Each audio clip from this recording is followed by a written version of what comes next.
Olá, bem-vindos à Igreja no Mundo, o programa da Fundação AIS, ajuda a Igreja que sofre, aqui na sua televisão. Eu sou o Paulo Aido e é sempre um privilégio saber que posso contar com a sua companhia aí desse lado durante os próximos 50 minutos. Comigo está a Catarina Martins de Betancourt, que é a diretora da Fundação AIS em Portugal, que nos vai comentar os principais temas que estão a marcar a atualidade. Olá, Catarina. Olá, Paulo, e olá também a todos os nossos telespectadores. Hello from Lebanon.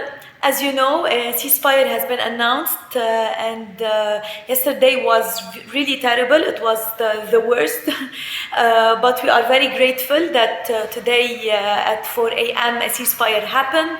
Thank you for all your support. Thank you for your prayers, and please keep praying for peace in the Middle East and in Lebanon. Thank you. Há uma data que poderá ficar para a história, 27 de novembro de 2024. Foi neste dia que se anunciou o acordo de cessar-fogo entre Israel e o Hezbollah para o fim do conflito no Líbano. Já sabemos que estes acordos são muitas vezes precários, que não resistem ao tempo, mas é pelo menos um princípio. Também a data de 23 de setembro ficará para a história. Foi quando tudo começou. Entre setembro e novembro morreram milhares de pessoas, quase 4.000, centenas de casas foram destruídas e há um número impressionante de deslocados no Líbano, cerca de 1,5 milhão. E no meio de tudo isto, a Igreja continua a ser o grande pronto-socorro, continua a acudir as famílias que estão sem nada, que fugiram, que estão desesperadas. Este vai ser, claro, um dos temas para conversar no programa de hoje, que está a começar agora.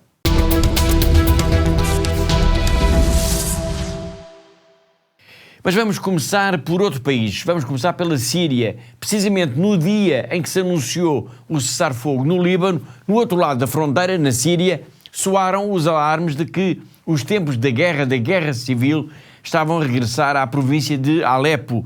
Este vai ser um tema que iremos desenvolver na próxima semana, mas para já importa dizer que a Fundação AIS acompanha com muita preocupação as notícias de violência, Catarina, nesta região da Síria. Sim, Paulo, verdadeiramente com muita preocupação, porque nós temos vindo a receber mensagens, quer de padres, quer de missionários que estão presentes na região, e tudo indica que, de facto, estamos perante o regresso em força dos grupos jihadistas.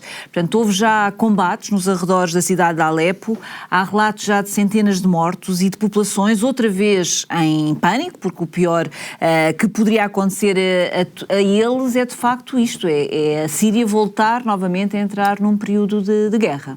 A ofensiva jihadista levou já à conquista de aldeias e de vilas nesta região de Alepo, ao corte de estradas fundamentais para a circulação de pessoas e de mercadorias, e tudo isto indica que, de facto, se poderá estar perante um episódio muito grave que poderá reacender a chama da guerra na Síria. Este vai ser, já o disse, um tema para desenvolver na próxima semana. Estamos a contactar com fontes da AIS nesta região, mas para já vamos escutar uma primeira mensagem que o padre Hugo Alanis, um missionário argentino, nos enviou sobre o que está a acontecer. Un mensajito para saludar y para hacer un pedido. Yo siempre estoy pidiendo muchas cosas a CN. Estamos pidiendo mucho, pero ahora hago un pedido distinto. Pido oraciones porque no sé si has visto, si sigue las noticias. Hace 3 días la situación está muy feo aquí alrededor de Alepo. Parece que están muy cerca, que creo que a menos de 10 kilómetros. Los grupos extremistas han tomado por sorpresa al ejército, han tomado muchos pueblos. La ruta que va desde Alepo hacia el sur, hacia Damasco, está cortada. Entre Alepo y Homs está cortada la ruta. Enfrentamientos muy fuertes, muchos muertos, muchos heridos. Los 2 hospitales grandes del gobierno están saturados.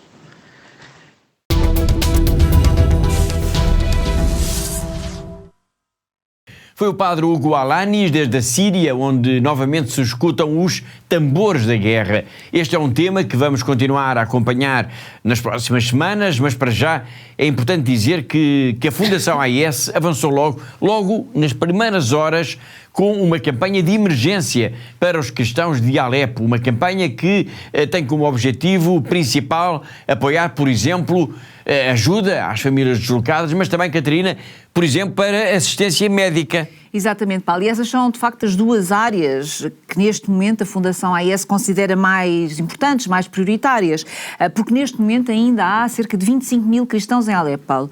Portanto, os sinais da guerra estão lá, as pessoas estão, de facto, encurraladas já dentro da cidade, ninguém pode entrar, ninguém pode sair da cidade. Portanto, a Igreja, os padres, os bispos, as irmãs, continuam no terreno, mas os serviços básicos, Paulo, neste momento já estão também encerrados.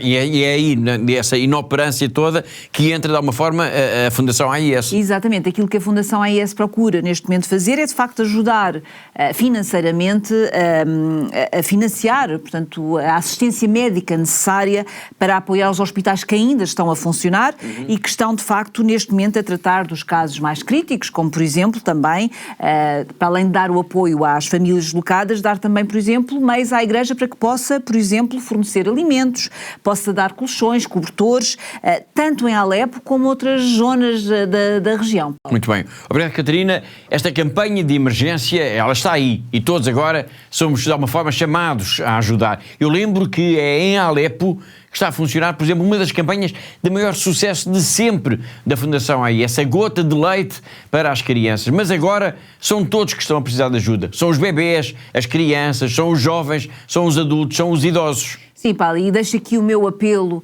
a quem nos está a ver lá em casa, porque de facto a situação é mesmo muito grave e lembro aqui uma vez mais que são cerca de 25 mil cristãos que ainda estão nesta região de Alepo e que estão como que encurralados nesta região. Tudo o que nós pudermos fazer por eles, tudo o que os nossos telespectadores puderem fazer por eles será de facto extraordinário e muito importante e será uma obra de misericórdia e por isso desde já o meu muito obrigada a quem nos está a ver e que pode de facto ajudar uma vez mais estes cristãos de Alepo. Muito bem, e deste apelo para a ajuda para a Síria vamos agora até ao Burkina Faso e não vai ser ainda por causa do lançamento do relatório sobre os cristãos perseguidos no mundo, de que temos vindo a falar aqui tanto no nosso programa, mas sim por causa de mais um ataque terrorista neste país africano. Foi um ataque numa aldeia e há cristãos mortos. Pelo menos, Catarina, há a notícia de 3 cristãos mortos. Sim, é isso mesmo, Paulo. Há pelo menos a notícia então de 3 fiéis que terão sido degolados numa capela. O relato que chegou à Fundação AIS não tem muitos pormenores, Paulo, apenas se sabe que há um grupo de terroristas que entrou então numa aldeia, dirigiu-se para a capela, onde estava um grupo de pessoas em oração e acabou por degolar então pelo menos 3 fiéis. Muito bem, nós já sabemos, e iremos falar disso mais adiante, já sabemos que os grupos terroristas que atuam no Burkina Faso e em toda esta região do Sahel, em África, têm os cristãos como um dos seus alvos. Mas como é que este ataque em si, este ataque concreto, Catarina, está a ser visto? Bom, Paulo, até este momento parece que este ataque parece enquadrar-se no padrão de todos os ataques terroristas, da atuação normal, digamos assim, destes grupos terroristas, destes grupos jihadistas que têm este objetivo de aterrorizar, de amedrontar as populações, com gestos de uma violência enorme, como é este caso, não é? De ir a uma capela e degolar 3 fiéis que estão em oração. Portanto, toda esta violência costuma ser vista, Paulo, como uma forma de avisar os habitantes locais. Ou seja, uma forma de aviso para que as populações locais cumpram com as exigências dos terroristas. Exatamente, Paulo, é isso mesmo. Portanto, de facto, é um sinal.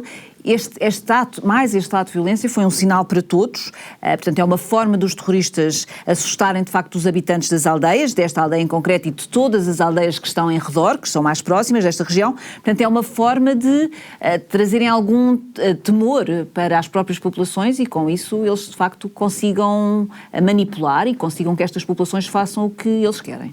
Obrigado, Catarina. Nós não temos para já mais pormenores, mas o essencial fica dito. O Burkina Faso continua a ser palco de ataques e os cristãos estão na mira dos terroristas que atormentam cada vez mais este país e toda a região do Sahel. Lá mais para a frente nós voltaremos a falar de tudo isto a propósito do lançamento aqui em Portugal do relatório Perseguidos e Esquecidos. Mas para já vamos ao encontro de 2 bispos do Burkina Faso. Os responsáveis pelas dioceses de Kodogo e de Bobo Dioulasso, Dom Joaquim Ouedraogo, vai dizer que é difícil saber exatamente quais são as motivações destes terroristas e Dom Paulo, que também tem o mesmo apelido, lança-nos até uma pergunta inquietante. Mas quem paga? Quem é que fornece o combustível, as armas, os carros que estes terroristas utilizam para os seus ataques criminosos? Vamos ver. É muito difícil para qualquer pessoa definir exatamente quem são os terroristas no Burkina Faso.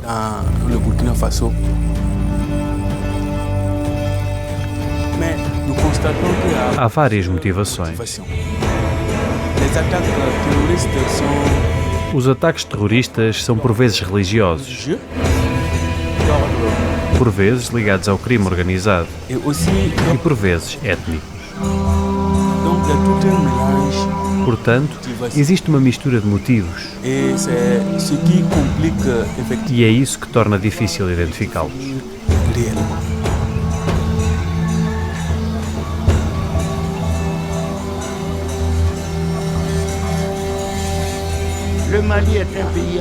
O Mali é um país sem litoral. O Burkina é um país sem litoral. O Níger é um país sem litoral. Estas pessoas estão metidas em 3 países sem litoral.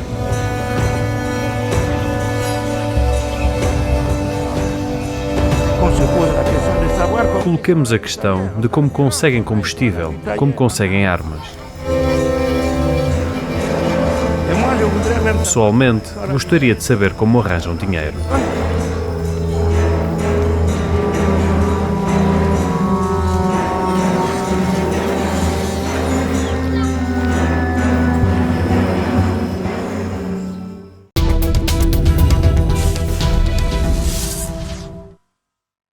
Um país que já ultrapassou os 1000 dias de guerra. Nós estamos a assinalar esta data, que é terrível, com 2 depoimentos. O de um padre, que está na região de Kiev, e o do diretor internacional de projetos da Fundação AIS. Mas vamos começar pelo padre Lucas Perozzi, um sacerdote brasileiro do caminho neocatecumenal que se encontra na paróquia do Espírito Santo, em Baiarca. Na semana passada ele descreveu-nos que, muito recentemente, tinha escapado mesmo por pouco a um ataque de drones. E hoje ele vai falar-nos do medo dos homens em se alistarem nas Forças Armadas e do cansaço geral que existe na população. Afinal, Catarina, são já mais de 1000 dias de guerra. Sim, Paulo, são mais de 1000 dias de guerra e de uma guerra que parece não ter fim. Portanto, o padre Lucas Perozzi, ele descreve-nos de facto uma sociedade que está cansada da guerra, da violência, dos constantes bombardeamentos, dos ataques cada vez mais intensos contra as infraestruturas de energia e com o que tudo isso representa, não é? De sofrimento para as populações numa altura em que o inverno está a chegar e o inverno na Ucrânia é muito forte, duro. Não é? Podemos então dizer, de certa forma, que há já um certo desânimo na população. Sim, eu acho que nós podemos dizer isso, Paulo, porque neste momento a guerra dura já há quase 2 anos e 10 meses. É de facto muito tempo para quem todos os dias é obrigado a correr para os abrigos quando houve os avisos de bombardeamentos, não é? Sim. Portanto, os ataques dos mísseis, dos drones, é muito tempo para quem perdeu a casa, para quem foi obrigado a refugiar-se noutra região do país, noutra zona do país, para os jovens que têm que ter aulas constantemente em bunkers, para as famílias que dependem da ajuda de terceiros para poderem sobreviver e, claro, é muito tempo para todas estas pessoas que vivem há tanto tempo no medo constante, no medo diário e também com o medo, Paulo, de serem chamados para irem para combate, claro.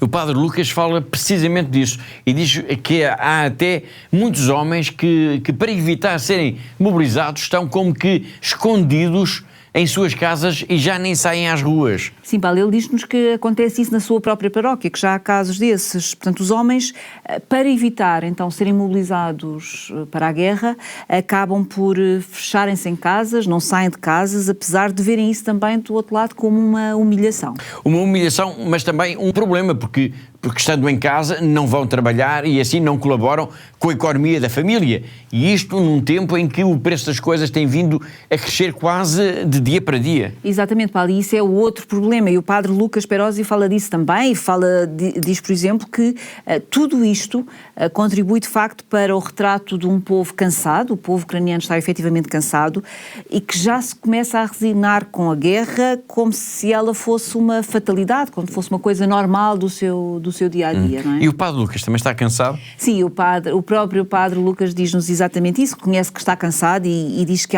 neste momento há uma falta de esperança nas pessoas, que há uma grande apatia e que todos neste momento dizem que continuar assim a vida é quase impossível. A vida assim é impossível. Esta é de facto uma das frases do Padre Lucas Perosi, um sacerdote brasileiro que está a viver então numa cidade nos arredores de Kiev e com quem falámos no passado dia 19 de novembro, uma data especial. O Padre Lucas fazia 39 anos nesse dia e a guerra já tinha começado há exatamente 1000 dias. Vamos então escutar o Padre Lucas, o que ele nos tem para começar a dizer sobre este outro problema, que é o do alistamento militar. E também tem outro problema, tem o problema da sirene e tem o problema do alistamento militar, que os homens as pessoas já não têm aquela esperança e vivem isso como no começo, né? Os homens que tinham a coragem e tinham vontade de defender e de ir para o exército para defender a terra foi na primeira levada. E agora os que ficaram têm muito medo. Muitos deles não saem de casa, muitos deles vão para outra cidade e ficam escondidos. Famílias, por exemplo, que a mulher sai para trabalhar e o marido fica em casa, e isso leva a um problema muito sério também na vida do casal e da família em si, né? Porque é sempre difícil quando a mulher vai trabalhar e o homem não tem um emprego, e fica preso dentro de casa. Porque primeiro ficar preso dentro de casa por muito tempo, isso a pessoa cansa psicologicamente. E depois, quando a mulher é aquela que está sustentando a casa, isso é uma humilhação. O homem vive isso como uma humilhação, né? A mulher não vê isso como um problema, mas para o homem é uma tragédia. Isso, por exemplo, eu posso notar até na minha própria paróquia, né? Com os meus amigos, com os meus paroquianos também. E então as pessoas todas estão cansadas psicologicamente através de tudo isso, e com muito medo, falta de esperança.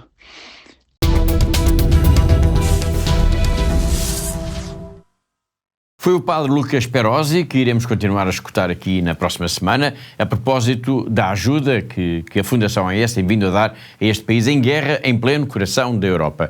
E por falar em Fundação AES, lanço desde já o nosso próximo convidado, Marco Mencaglia, que é diretor internacional de projetos da Fundação AES. E para nos falar dele, nada melhor do que também uma diretora, claro, a Catarina.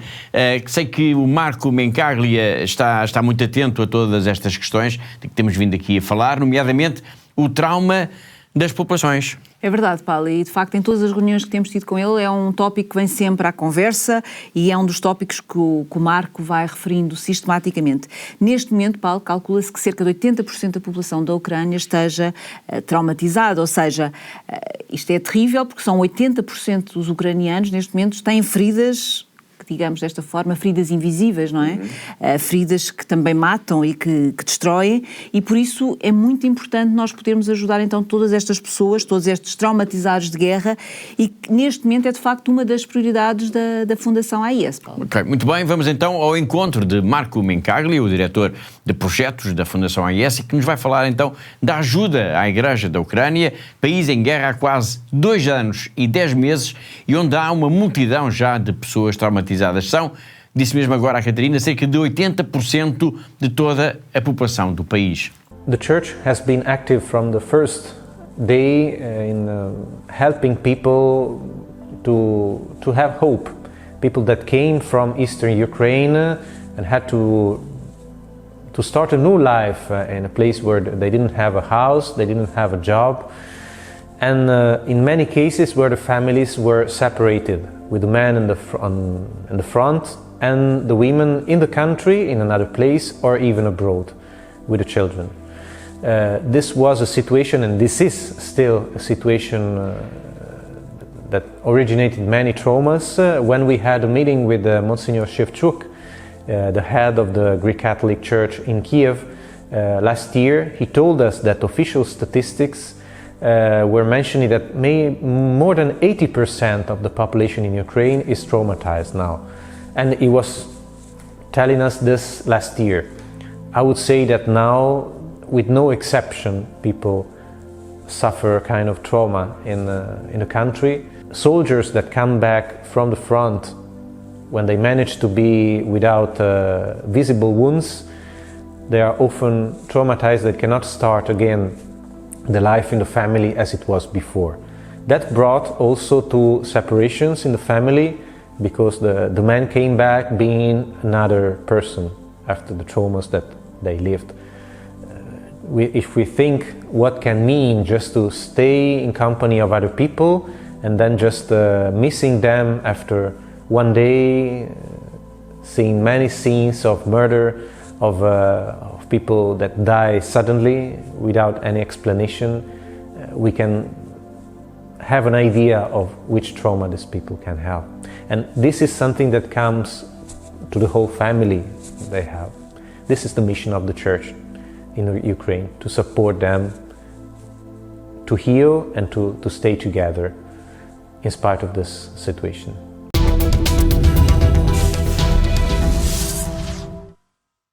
E deste testemunho, desta declaração sobre a Ucrânia de Marco Mencari, diretor internacional de projetos da Fundação AIS, vamos agora até terras da China, vamos até a Diocese de Macau, vamos ao encontro do nosso correspondente, o jornalista José Miguel Encarnação. Todas as semanas ele conta-nos sempre uma história ou dá-nos uma notícia relevante da vida da Igreja nesta região do globo.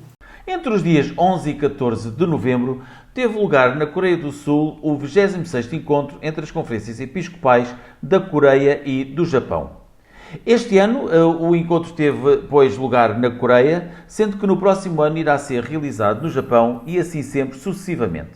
À semelhança de outros anos, os bispos e arcebispos coreanos receberam os seus congêneres do Japão e estiveram reunidos durante estes dias para alinhavarem e reforçarem linhas programáticas para juntarem com mais afinco as suas dioceses e arquidioceses e encontrarem pontos de contacto, nomeadamente no que a doutrina católica diz respeito às práticas, aos ritos, aos rituais e também à boa convivência entre todos os católicos, tanto de um lado como do outro lado do estreito que divide a Península Coreana do arquipélago japonês. Estes são encontros que também são seguidos com muita atenção pelos mídia dos dois países, uma vez que, tanto de um lado como do outro, o catolicismo ou o cristianismo, do modo mais abrangente, não são a religião maioritária. Ainda assim, a Coreia tem 50% de cristãos, sendo que desses 50% de cristãos, mais de 50% são católicos. Houve também, à semelhança de outros anos, eucaristias celebradas por todos os bispos que estiveram na Coreia do Sul e, mais uma vez, falou-se sobre a realização em 2027 da Jornada Mundial da Juventude em Seul, que irá contar com a presença do Papa.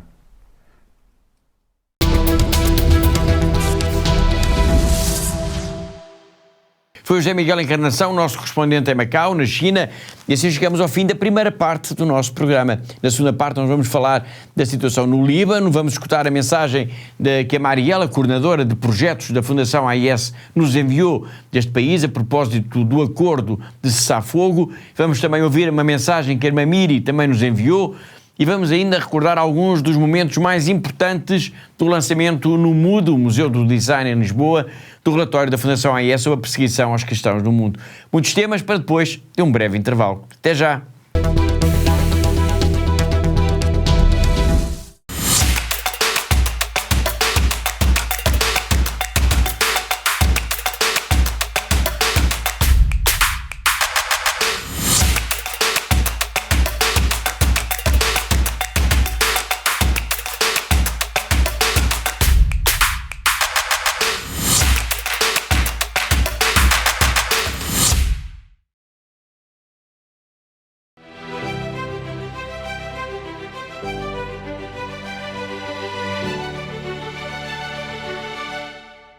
We have very beautiful house because you support us.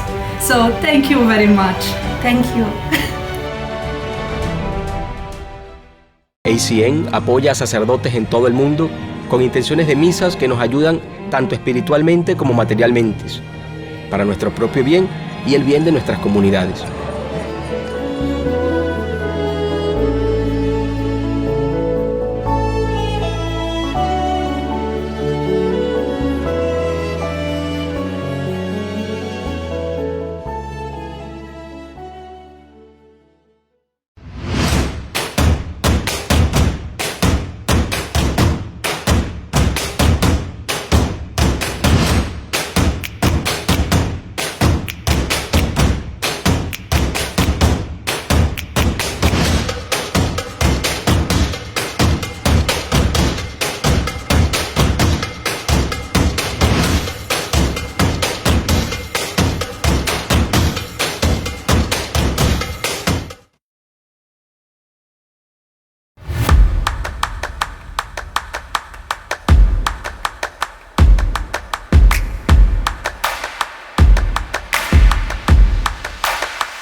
Thank you to all our benefactors. Continúen con esta linda misión de ayudando a la Iglesia en lugares tan sufrientes.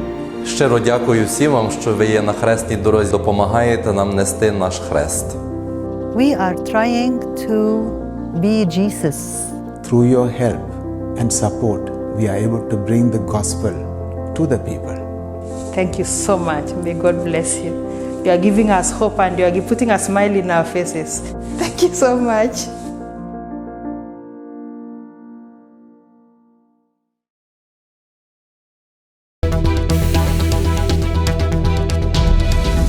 Em pleno século XXI existem pessoas comuns, pessoas como nós, mas que arriscam a vida pela sua fé. São autênticos heróis.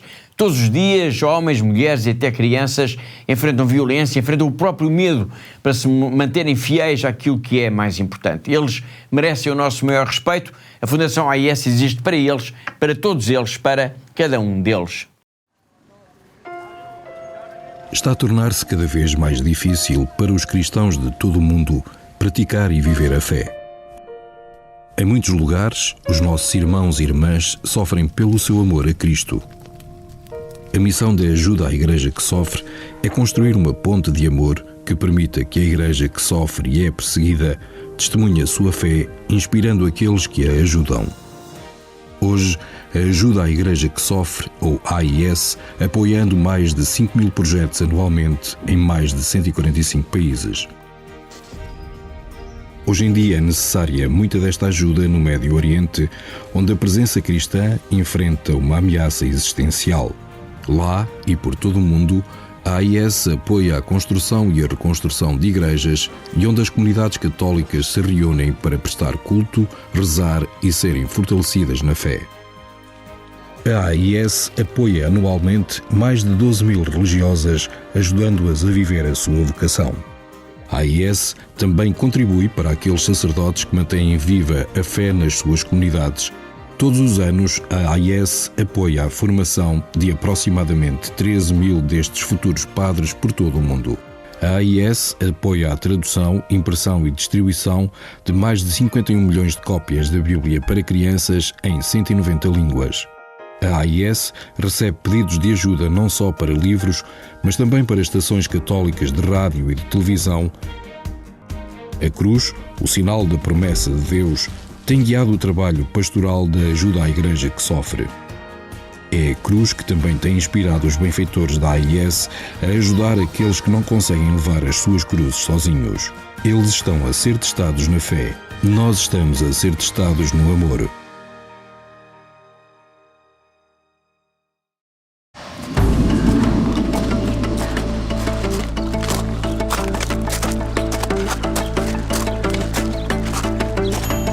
7 نيسان 2014 انقتل أبونا فرانس على إيد الجهاديين قبل ما يطلعوا من حمص بكم يوم.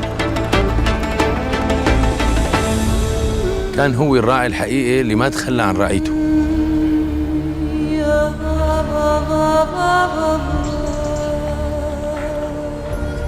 هو كان بالنسبة لنا أخ كبير ومعنا دائما، وكان بالنسبة له كل شخص لحاله هو شخص مهم.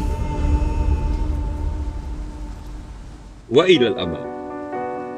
إلى الأمام، الكلمة لساتنا لهلأ عم نسمعها كان يقلنا إياها أبونا فرانس. وقت كنت صغير مراهق كنت عايش بمدينة حمص، كان أبونا فرانس ياخذنا مسيرات على جبال وادي النصارى.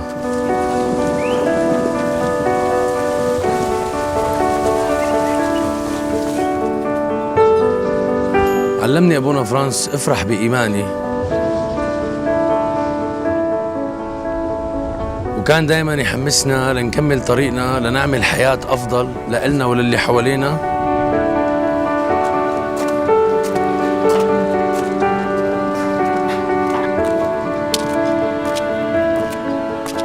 بدون ما نخسر إيماننا. حتى جيرانه الإسلام اللي ضلوا حد الدير ما تركهم، كان يقدم لهم أي شيء بيقدر عليه من أكل ومأوى.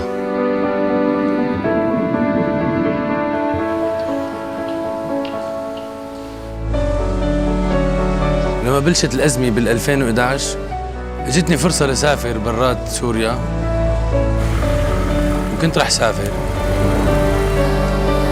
بس أبونا فرانس ألهمني وضليت وصرت متطوع بخدمة إخواتي السوريين.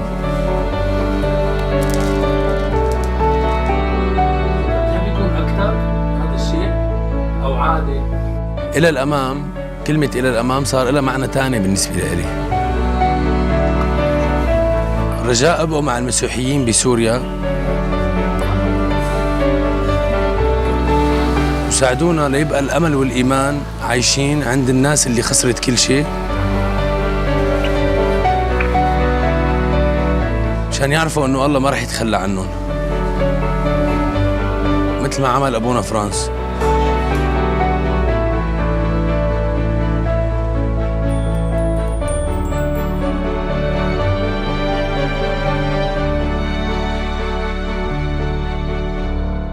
No arranque do programa, nós escutámos Marielle Boutros, a coordenadora de projetos da Fundação AIS no Líbano, a comentar a notícia, na altura muito recente ainda, de meia dúzia de horas, de que Israel e o Hezbollah tinham aceitado um acordo de cessar-fogo. Isto foi no dia 27 de novembro. A situação no Líbano é acompanhada com muita atenção pela Fundação AIS, que desenvolve neste momento 15 projetos neste país. Marielle, já o sabemos, é a coordenadora de toda a atividade da Fundação AIS no Líbano, e muito recentemente, no final de outubro, ela fez como que um ponto da situação no país num encontro online com responsáveis da AIS em todo o mundo. Nós temos o registro desse encontro, vamos escutá-la daqui a nada, mas antes disso vamos rever a mensagem que a Marielle Boutros nos enviou então nessa madrugada de 27 de novembro, quando todos os jornais, rádios e televisões davam como notícia de última hora que havia um cessar-fogo entre Israel e o Hezbollah. Hello from Lebanon. As you know, a ceasefire has been announced and yesterday was really terrible. It was the worst, but we are very grateful that today at 4 a.m. a ceasefire happened. Thank you for all your support. Thank you for your prayers, and please keep praying for peace in the Middle East and in Lebanon. Thank you.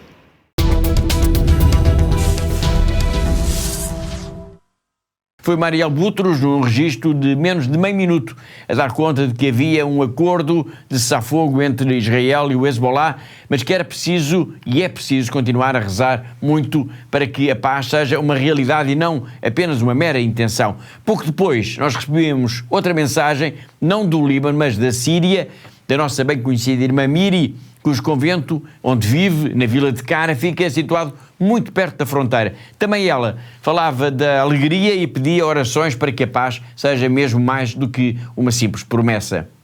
Nós também aqui estamos em ação de graças pelo que aconteceu esta noite no Líbano, apesar que houve uma noite muito difícil, com muitos bombardeamentos e muitos mortos.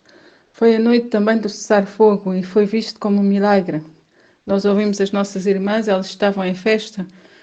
E outra coisa que também para nós é muito significativa é porque é o dia de Santiago mutilado. Como que as nossas orações foram ouvidas e houve este cessar-fogo que foi assim um bocadinho como um milagre.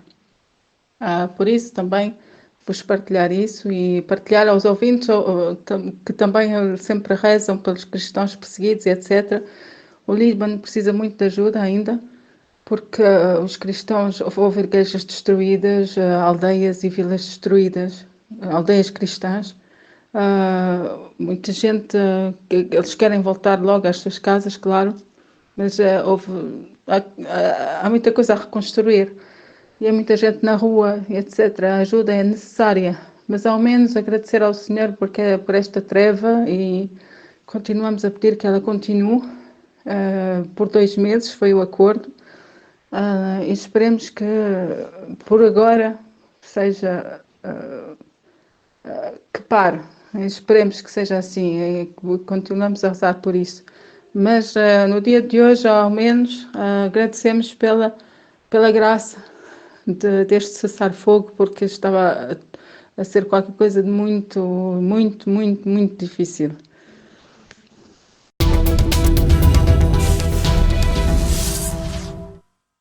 Foi a irmã Miri. Antes escutámos Mariel Butros, tanto a religiosa portuguesa como a coordenadora de projetos da Fundação AES, falam da enorme alegria que este acordo de paz trouxe para a região. E a irmã Maria Lúcia Ferreira, que é mais conhecida como a irmã Miri, dizia-nos mesmo que este acordo, Catarina, foi quase um milagre.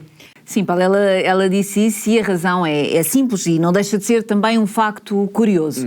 É porque, como escutámos, as irmãs têm estado em oração permanente pelo fim da guerra e pelo acordo de cessar-fogo. E quando o acordo de cessar-fogo aconteceu, foi assinado, foi no dia 27 de novembro, que é o dia do São Tiago mutilado, que é exatamente o santo que é venerado então neste mosteiro e que também dá o nome ao próprio mosteiro em Caro, onde está a irmã Miri. De facto é extraordinária esta coincidência, mas tanto a irmã Miri como a nossa colega Mariel chamam também a atenção para o facto de o acordo de cessar-fogo ter acontecido depois de uma noite de fortes bombardeamentos e que é urgente continuar-se a rezar para que a paz seja mesmo uma realidade para a região. Sim, Paulo, sem dúvida. Portanto, podemos dizer que esta notícia do cessar-fogo trouxe de facto um conforto, não é? Trouxe aqui algum sentimento de alívio, não é? Para o Líbano, mas também vem mostrar ao mesmo tempo que este acordo é frágil, porque pode ser rompido a qualquer momento e que a guerra pode voltar também a qualquer momento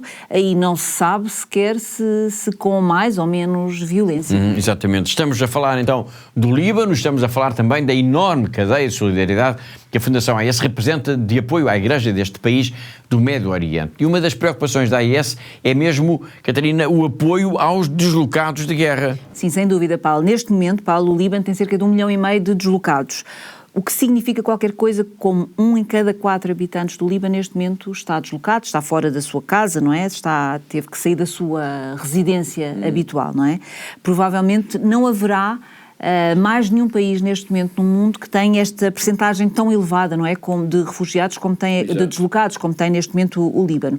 Portanto, é preciso também lembrar, Paulo, que muitos destes deslocados ou refugiados são também pessoas que vieram da Síria, portanto, famílias inteiras, não é? Que fugiram desta longa guerra que acontece no país vizinho, na Síria, e que procuraram refúgio aqui no Líbano, no país vizinho. E agora no Líbano tiveram outra vez que enfrentar o drama da guerra. Precisamente, Paulo, e como nos contou a Mariela, a maior concentração de refugiados, de deslocados, estão na região do Monte Líbano, e que há pessoas que estão nesta condição um pouco por todo o lado. Não é? Muito bem. Neste momento estamos a falar então de deslocados. Ser deslocado no Líbano, neste caso concreto, significa o quê? Estas pessoas vivem como? Bom, Paulo, estamos a falar, neste caso, nós estamos a falar de pessoas, normalmente de famílias inteiras, não é? Que foram acolhidas então em escolas, em igrejas ou até mesmo em casas particulares. Há casos desses. Portanto, são pessoas que, como é fácil os nossos telespectadores imaginarem, Paulo, são pessoas que precisam de tudo. Precisam desde comida, desde medicamentos, desde água, roupa e até produtos sanitários para a sua higiene. Há pouco, quando estávamos a falar da Ucrânia, nós referimos o stress das pessoas vítimas, por exemplo, dos bombardeamentos, da ansiedade que tudo o que significa viver no meio de uma guerra. E eu imagino que, Catarina, que agora no Líbano, quando estamos a falar do Líbano, a situação não seja muito diferente. Claro que não, Paulo. E a Marielle é, de facto, um dos problemas que a Marielle nos tem sublinhado com mais insistência. Portanto, é o facto deste stress causado por este ambiente de guerra que já se faz sentir, não só nas populações, que é em si, não é? Portanto, neste momento a população do Líbano já sente este stress da guerra, destes conflitos, mas o que é ainda mais preocupante é que neste momento até os próprios elementos da Igreja, neste momento, sejam padres ou sejam irmãs, neste momento também sentem este stress causado por esta violência toda que está a atingir o país. Obrigado uma vez mais. Como eu referi há poucas semanas, isto no final de outubro, Marielle Boutros, que é coordenadora de projetos da Fundação AIS para o Líbano, falou connosco numa conferência online. Nós vamos agora recordar apenas o seu testemunho em relação a estes dois temas que a Catarina referiu mesmo agora. Ou seja, o problema do stress e o cansaço dos padres, das irmãs, dos voluntários da Igreja e também a forma como se tem feito o acolhimento aos deslocados, e são já, recordo uma vez mais, 1,5 milhão de deslocados e refugiados num país que tem pouco mais de 5 milhões de habitantes. So we have at least 1.5 million people displaced, which means almost 1 Lebanese out of 4 are displaced now in the country, and they are welcomed in shelters such as schools, churches, retreat houses, and even in houses. Some people have opened their houses to receive people. The needs for these displaced people are everything, literally everything: food, medication, water, clothes, sanitary products. It's literally everything, because they left quickly their houses and their homes. They left very quickly and they don't have anything. The situation and the answer of the church, as you might know, the church had a very quick response to this situation. Immediately, they opened the churches, the church halls, the retreat houses. They opened everything, and they welcomed the IDPs. This was at the beginning, and until now they have opened, and they are still receiving the people with a smile, a large smile, and with lots of charity. But although they are doing their mission perfectly, you can feel that they are tired. The congregations and the dioceses are tired, because it didn't start on the 22nd of September. It is something that started way before.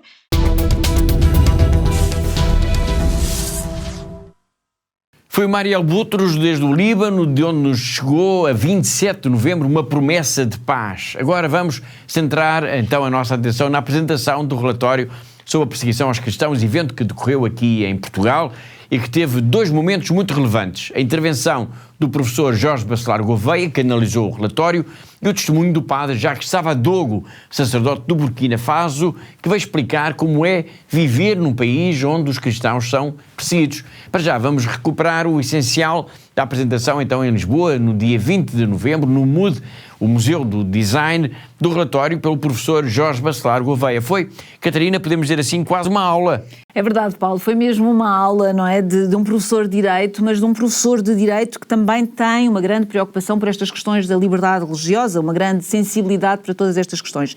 E foi muito bom porque ele, de facto, conseguiu sublinhar os aspectos essenciais deste nosso relatório, do relatório da Fundação AIS, como até nos deixou pistas, Paulo, deixou propostas de reflexão sobre o estado do mundo no que diz respeito a esta questão da perseguição religiosa, claro. Muito bem, obrigado.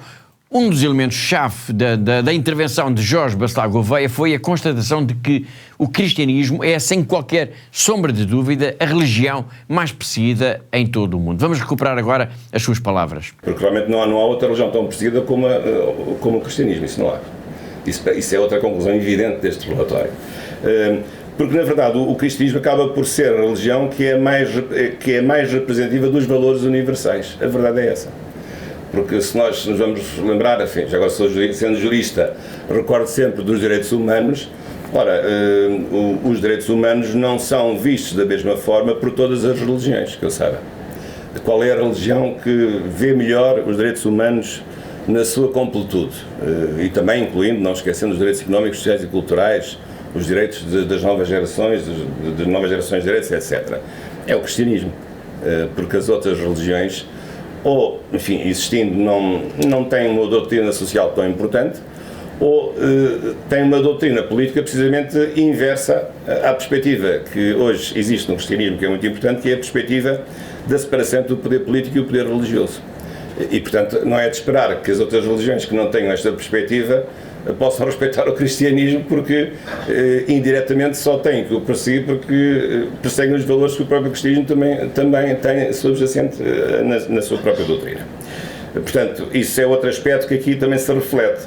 E, portanto, aqui no fundo o cristianismo acaba por ser, entre aspas, culpado do seu universalismo, ou da sua capacidade de ter antecipado soluções que manifestamente são as soluções mais consensuais do mundo, porque eu sei, hoje ninguém põe em causa a importância dos direitos humanos. Em grande medida os direitos humanos são princípios cristãos, não temos nenhuma dúvida sobre isso. A pensar no grande princípio que anima qualquer catálogo de direitos humanos, que é o princípio da dignidade da pessoa humana. Não há outra religião que tenha defendido, que eu saiba, a dignidade da pessoa humana como fez o cristianismo, desde os seus primórdios, não com essas palavras são palavras mais recentes, mas a dignidade da pessoa. Quanto mais não seja, porque no cristianismo o próprio Deus se fez homem, desde logo. Isso não acontece com nenhuma outra religião.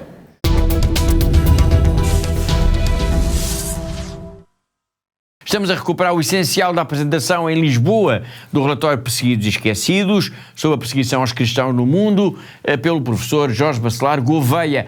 Um dos aspectos que ele referiu com maior ênfase foi a da situação preocupante, isto segundo as suas palavras, da liberdade religiosa na Europa e, muito concretamente, da perseguição aos cristãos. Sim, Paulo, o professor Jorge Bacelar Gouveia, de facto, disse mesmo que existe esta perseguição religiosa na Europa e que a sociedade aqui no velho continente, na Europa, não é? Está a caminhar para passos largos para um laicismo dominante. E, aliás, ele deu sobre isso, sobre o domínio do laicismo na vida social da Europa, dois exemplos. Um relacionado com uma deputada na Finlândia e outro sobre o Reino Unido, sobre a questão do aborto. Sim, Paulo, e são dois casos que são, de facto, altamente preocupantes. No que diz respeito à Finlândia, Paulo, o professor lembrou então o que se passou com uma deputada finlandesa, que por ter feito referência à Bíblia enquanto parlamentar, claro, foi alvo então de perseguição no seu país. E lembrou também então o outro caso no Reino Unido, de uma mulher, uma ativista cristã dos direitos humanos e muito empenhada na luta contra o aborto, que foi criminalizada por ter estado a rezar em silêncio junto a uma clínica onde se pratica então esta interrupção da gravidez. Essa é uma história, aliás, que nós já contámos aqui no nosso programa há algum tempo e que de facto é paradigmática e é chocante no que diz respeito à liberdade religiosa. Sem dúvida, Paulo, porque o que estamos aqui a criminalizar é o pensamento, não é? A criminalização do pensamento de cada um, porque as autoridades, e isto chega até a ser, digamos assim, ridículo e também muito perigoso, claro, entenderem que esta mulher podia ser acusada então e ser condenada por estar a rezar em silêncio em público. E foi isto mesmo que aconteceu, Paulo, e não estamos a falar de um país distante, numa ditadura ou então num regime autoritário, nós estamos a falar de um país que pertence à Europa, não é? Que é um país que é o Reino Unido. Exatamente. São, de facto, dois casos concretos, um da Finlândia e outro do Reino Unido, que são também dois casos sinónimos da perseguição aos cristãos e sinónimo também, diz o professor Bacelar Gouveia, de que a Europa não está de boa saúde, isto em matéria de liberdade religiosa. Nós estamos na Europa, mas a Europa não está de boa saúde em matéria de liberdade religiosa e até em particular de proteção do cristianismo. Não está. Com certeza que a maioria dos países europeus são países cristãos, isso não está em dúvida, mas tem havido nos últimos tempos intervenções muito preocupantes de perseguição ao cristianismo.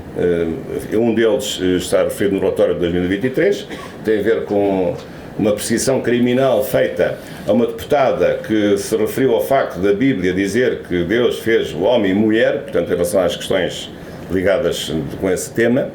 e essa senhora deputada e o bispo da Finlândia foram perseguidos criminalmente por causa disso, em 2022, o que é uma coisa realmente lamentável, além de outros casos que têm aparecido. E agora o caso recente do Reino Unido, em que as pessoas que queriam rezar em silêncio em frente às clínicas de aborto já não podem fazer porque são punidas criminalmente. Depois deixaram de ser criminalmente, mas agora voltaram a ser com o governo trabalhista. Portanto, houve uma reviravolta na chamada Lei de Ordem Pública. Portanto, eu gostava de saber qual é que é o país que consegue incriminar o pensamento. É uma coisa que eu nunca tinha visto. Eu recordo-me uma canção do Vicente Abril, uma famosa canção, que não há machado que corte a raiz ao pensamento. Isso eu lembro. Agora, mas há alguma vez algum legislador que vai incriminar o pensamento das pessoas? Acho que isso é impossível. Mas, pelos vistos, no Reino Unido, consegue-se. Fez-se uma lei a dizer que não se pode rezar em silêncio porque a pessoa leva uma coima ou fica penalizada sendo um ato considerado de natureza criminosa. Isto é um cúmulo, isto é absolutamente absurdo e inadmissível.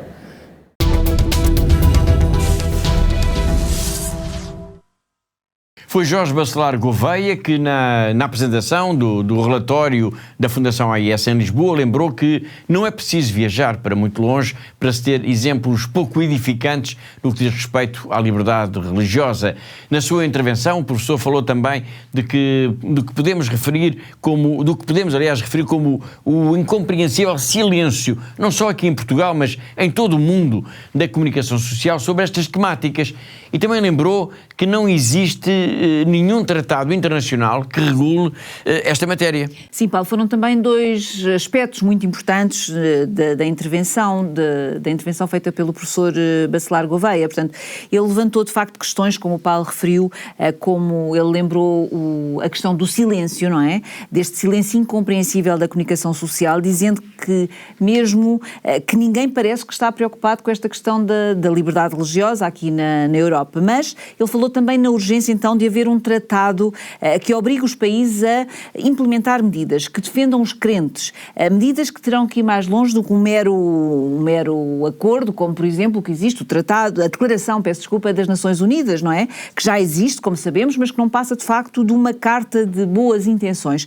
Ele disse que a diferença entre que um tratado pode obrigar de facto os países a agir e isso dará também mais garantias às populações e defende também as vítimas do abuso desta liberdade religiosa. Precisamente. Nós temos então o registro desse momento em que o professor Jorge Bacelar Gouveia falou dessas duas questões, o grande silêncio da comunicação social sobre as matérias da liberdade religiosa e muito concretamente da perseguição aos cristãos e da necessidade de haver então, como referiu agora a Catarina, de haver um tratado, uma regulamentação ao nível do direito internacional da questão da liberdade religiosa. Vamos escutar. Todo o silêncio da comunicação social portuguesa e universal em relação a este assunto. Nós vemos assuntos que aparecem todos os dias na televisão e nos jornais, todos. Eu estou a falar em liberdades, não estou a falar de ficção científica, estou a falar em liberdades. E vem alguém preocupado com as perseguições que são feitas por causa da religião em África ou noutros países. Eu não vejo pessoas preocupadas com isso. E depois, ao nível do direito, que eu também conheço melhor, também não vejo nenhuma preocupação em retomar os assuntos da proteção ativa da liberdade religiosa, porque tem havido uma série de multiplicação de direitos, digamos quase que é uma chuva de direitos, que eu acho muito bem, vamos esperar que não haja nenhuma congestão, mas eu não vejo nenhuma preocupação em reforçar o Estatuto de Liberdade Religiosa, porque é dos poucos direitos que não tem nenhum tratado internacional. Porque os outros, há muitos direitos que têm tratados, a questão da migratória, os direitos das mulheres têm tratados e muito bem, questões do ambiente, a questão dos refugiados, a questão do estatuto dos presos, do apartheid, a condição dos estrangeiros, etc., tudo isso. Mas a liberdade religiosa, a única coisa que tem, fora dos textos unilaterais, quer da Declaração Universal, o artigo 18, quer do Pacto Internacional de Direitos Civis e Políticos, ou depois dos textos regionais na Europa, o Conselho da Europa e a Carta de Direitos Fundamentais da União Europeia, a única coisa que tem é uma simples declaração das Nações Unidas a exortar para a eliminação de todas as formas de intolerância religiosa. Mas isso não é um tratado, é uma declaração. Não tem força vinculativa própria.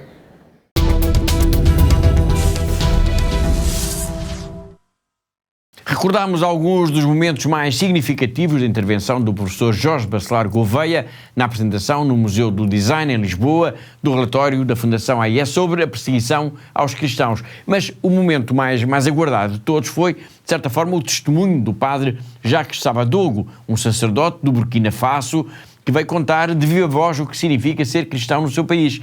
O que ele disse, as histórias que contou, tudo isso vai ser um dos temas principais para o programa da próxima semana. Mas o padre Jacques fez questão de deixar uma mensagem para si, que nos está a ver neste momento, uma mensagem para todos os benfeitores da Fundação AIS em Portugal e que têm ajudado a sustentar a Igreja do Burkina Faso. Uma mensagem que foi gravada em Fátima, no Santuário de Fátima, onde o padre Jacques Sabadogo fez questão de ir para rezar por todos os que, em Portugal, ajudam a Igreja que sofre em tantos países do mundo. Hello, I'm very pleased to stand here at this holy place of Our Lady of Fatima to say a word about my stay here.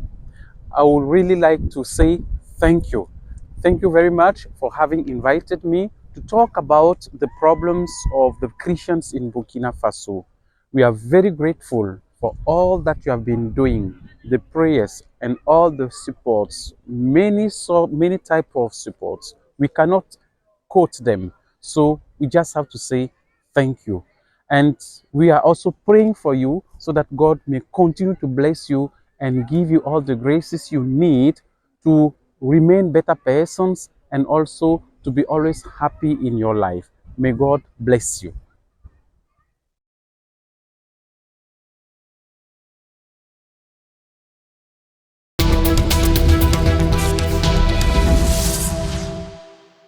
E com estas palavras, com este obrigado do padre Jacques Sabadogo, chegamos então ao fim do nosso programa.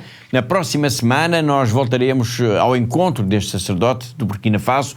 Eu lembro que todas as notícias, tudo o que diz respeito à missão, ao trabalho, ao dia-a-dia da Fundação AIS está sempre disponível para leitura, para consulta na nossa página na internet. Não se esqueça, é bom sabermos que o bem que fazemos pode mudar vidas concretas. Resta-me agradecer a colaboração da Catarina, a diretora da Fundação AIS em Portugal, assim como de todos os que ajudaram a produzir, a editar e a levar até si este programa. Despeço-me com amizade.